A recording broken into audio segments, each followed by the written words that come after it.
Hello guys, again आपका स्वागत है हमारे यूट्यूब चैनल गेन इन्फो पर। चार्ल्स सोबराज ये एक ऐसा सीरियल किलर है जिसने 20 से भी ज़्यादा मर्डर किए हैं। इसे बिकिनी किलर और द सरपेंट भी कहा जाता है।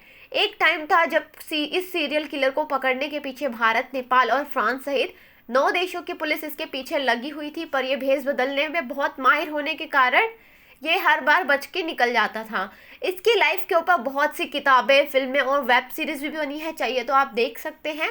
और अब नेपाल से इस सीरियल किलर को 23 दिसंबर को रिहा कर दिया गया है।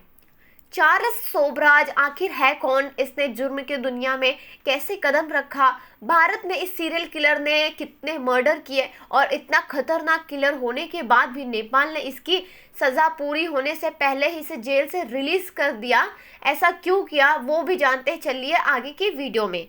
शोभराज का जन्म जापान द्वारा ऑक्यूपाइड साइगोन में अप्रैल 1944 को एक अनमैरिड वियतनामी लड़की और एक बिजनेसमैन के घर हुआ था।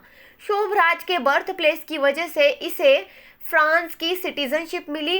इसके मदर के न्यू हस्बैंड ने इसे अपनाया और अपने अर्ली डेज उसने अपनी फैमिली के साथ साउथ ईस्ट एशिया और फ्रांस के आसपास में बिताए।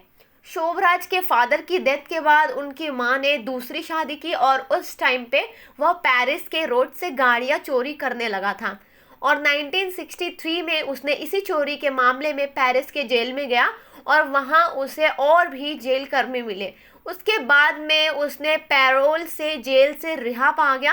पैरोल यानी ऐसी परमिशन जो कैदियों के अच्छे बिहेवियर को देख के उन्हें जेल से जल्दी रिहा कराता है।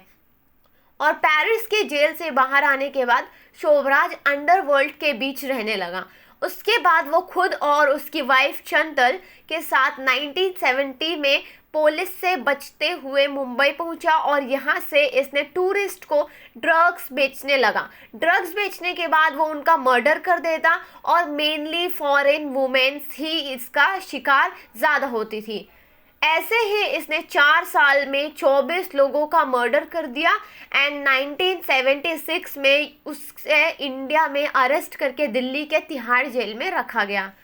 और 1986 में वो वहाँ से फिर भी भाग गया, लेकिन 1 महीने के अंदर फिर पकड़ा गया और 1997 में इसकी सज़ा पूरी होने पर उसे जेल से रिलीज़ कर दिया गया।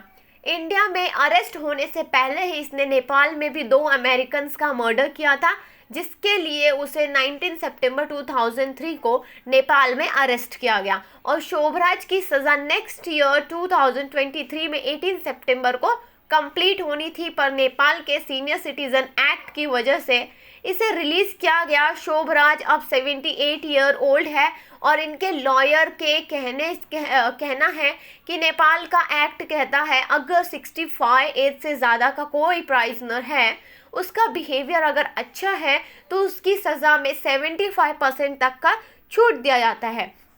इसी वजह से शोभराज को रिलीज़ किया गया। आपका पॉइंट ऑफ व्यू क्या है इस बारे में कमेंट में ज़रूर बताइए।